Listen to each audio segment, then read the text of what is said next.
I always figured if something didn't exist the way you needed, you either put up with it or you built it yourself.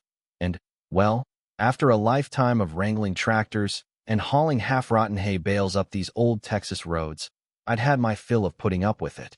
That's really how this whole circus started, a stretch of broken pavement, not much more than a rumor at the edge of my land, half-eaten by weeds and time, but still technically a road. At least, it was in the county books. And I'll be damned if I let anybody tell me otherwise. Name's Ethan Grayson. I'm 42, third-generation farmer on this patch. Been working these fields since I could keep pace behind my old man's rake. Our place is tucked against a knobby ridge in Lakeview County. Folks get poetic about the view when their shocks aren't getting murdered by potholes. But for us, it's just home. Only one official road in, winding through the kind of HOA suburbia that's allergic to mud and anything with character. They call it Silver Pines. All perfect lawns, beige houses, and retirees eyeballing you like you're casing the joint for a shrub heist. Now, just past the far edge of my acreage, there's that cracked old strip of road, what the county calls a historical easement and the locals call a waste of space. I called it opportunity, a shortcut if I could revive it. The first part belonged to me. The rest, technically, was county right-of-way that nobody wanted to claim. If I could get it working, I could bypass Silver Pines entirely and stop feeling like an uninvited guest every time I drove through. So, I started digging. Took me 2 months of poring over dusty survey maps and wrangling with county clerks, chasing signatures, hunting for permits nobody remembered issuing. Turns out, as long as I wasn't closing off public access or poisoning a creek, the county was just fine letting me fix their old road for free. Typical, right? They even thanked me, told me I'd be saving them money. I called up my son, Zach, city kid by default, but aching to get back to dirt, and Tom Ramirez, high school buddy turned road guy, always good for a joke and a bulldozer. Between the three of us, we cleared brush, yanked out fence posts, fought the sun and the snakes, laid fresh gravel, then asphalt. It was backbreaking, but when that road finally started looking like something a truck could survive, I'll tell you, I felt like we'd actually cracked some kind of code. It didn't stay quiet for long. One Tuesday, maybe 6 weeks in, I'm sipping coffee by the new gravel, feeling pretty proud, when I hear a voice so sharp it could have cut tin. I turn around, and there she is, blonde bob, crisp blouse, clipboard welded to her palm, HOA in human form. Vivian Spencer, president of the Silver Pines Homeowners Association, and I swear, she'd rather eat gravel than let a road get fixed without her blessing. She tells me, with a smile tighter than last year's jeans, that this road is under HOA jurisdiction. I tell her, polite as I can muster, that the road's on my land and county land, and I've got the paperwork to prove it. She says her maps say otherwise. I tell her maps are out of date. She doesn't blink, just turns on her heel and walks off, like she's got better things to do than argue with a farmer in muddy boots. Tom sidles up, chewing on a toothpick, says, "You just poked a rattlesnake in a sundress." He wasn't wrong. I could see it in her eyes. That look people get when they're not curious, they're territorial. 2 weeks later, trouble lands like a ton of bricks. We're nearly done with the road, just smoothing out the last bit when Tom calls me out before dawn. There, right at the boundary line, sits a brand new automatic gate, heavy-duty, shiny, complete with keypad and a private road sign hanging from it. Managed by some company I'd never heard of, Cypress Access Holdings, LLC. My son is fuming. Tom's holding a flyer from the gate, QR code and all. The website's all corporate gloss and community safety, but the owner's name at the bottom nearly made me spit my coffee. Charles Spencer, Vivian's husband. It didn't take a genius to figure out this was a shell game, using a phony LLC to throw up a blockade and pretend it was all above board.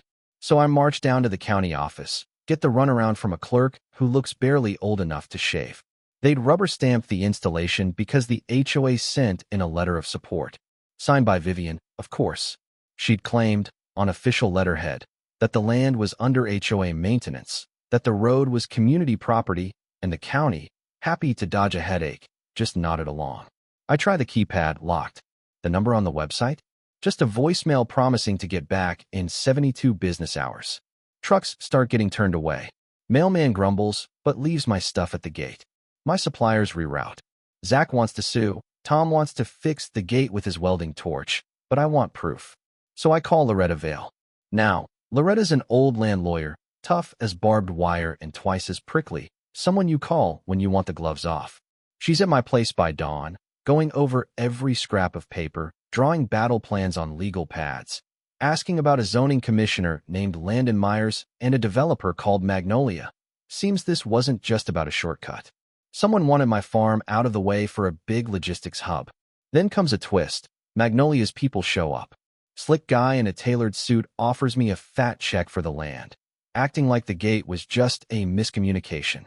I turn him down flat, tells me I should think carefully, and I laugh, say I already spent my money on asphalt. Loretta files a storm of complaints, records requests, a cease and desist. That same night, Tom brings over a flyer from Silver Pine's Facebook. They're calling me a rogue farmer, saying I'm endangering the community, circulating blurry security cam shots of me like I'm the Texas Bigfoot. A few days later, both my entrances get sabotaged with piles of debris. Sheriff comes out, takes a report, shakes his head, says nothing will come of it unless I catch them on camera. That's when I spot a truck hidden in the trees. Sentry Private Security, Magnolia's own. We're not just dealing with nosy neighbors, but full-on surveillance. Loretta doesn't get mad. She gets methodical. Next day, she storms the records office, comes back with a box full of evidence, maps, emails, filings. Turns out, Silver Pine's boundary never included the disputed road. No authority, no claim. Cypress Access Holdings is a shell registered 2 months ago to a P.O. box with ties to Vivian's cousin. Layer after layer of nepotism and fraud. Meanwhile, Silver Pines is turning on itself. Some believe the smear campaign, others question the money and motives. Then, thanks to a mole on the board, we catch Vivian pitching an easement collaboration with Magnolia at an HOA meeting, never naming me, but making it clear she wants me out. We go to court. Loretta files for removal of the gate and damages, attaches every shred of proof. HOA's lawyers countersue, saying I've upset community tranquility. I nearly choke when I read that. What's tranquil about a steel barricade and a fake company? Then another twist hits. Judith Kramer, retired teacher and lifelong resident, shows up at my door with binders of old HOA records. Turns out, Vivian was never properly re-elected. Quorum wasn't met. Minutes were missing, signatures forged. Loretta builds the case, files a motion to void Vivian's authority and every action she took, including the gate. The fallout's instant. The court freezes all HOA activity tied to the road, calls an emergency hearing. Someone leaks Vivian's emails outlining her delay tactics, how stalling would pressure me to sell. It goes viral. Local news shows up, county launches a probe, and suddenly the HOA board is running for cover. The courtroom showdown is everything you'd expect. Loretta's a force, lays out every map, permit, forged signature, shady payment. Cypress's lawyers try to play dumb. The judge isn't having it. Her ruling is swift. The gate comes down in 72 hours. The shell company is barred from any operations. The HOA is forbidden from working with developers until the investigation ends, and I get damages that'll keep me in gravel for a decade. When the county crew hauls off the gate, there's no ceremony, no speech, just the sound of metal hitting the truck bed. My son throws a party, barn dance, shirts that read, "I survived the HOA war." We grill, we laugh. Someone brings a cake shaped like a busted gate. The school bus driver even leans out the window, yells, "Tell that HOA lady I said hi." And, eventually the news dies down. Magnolia fades out. Vivian gets the boot and tries to sue her own HOA for wrongful termination. The new board sends a sheepish apology, says they're rethinking the HOA's role. I frame it and hang it next to my permits. The road stays open. Contractors love it. Neighbors use it. I lease it to a vineyard for their events. County even asks if I want to name it. So now, if you check the map, it says Grayson Trail. Not bad for a stubborn farmer who just wanted a shortcut. Sometimes, driving that stretch at dusk, I catch the sun hitting the new pavement and think about how close it all came to getting lost under paperwork and greed. They tried to block the road, with bureaucracy, with lies, with a shell company and a gate. But in the end, it wasn't the paperwork or even the asphalt that mattered most. It was neighbors who spoke up, a lawyer who didn't flinch, a board that finally faced the truth, and a stubborn streak a mile long. So tell me, was I right to dig in, or should I have taken the check and walked? Where do you draw the line between defending your land and making peace with your neighbors? Let me know down below, because out here, the fight for what's right never really ends.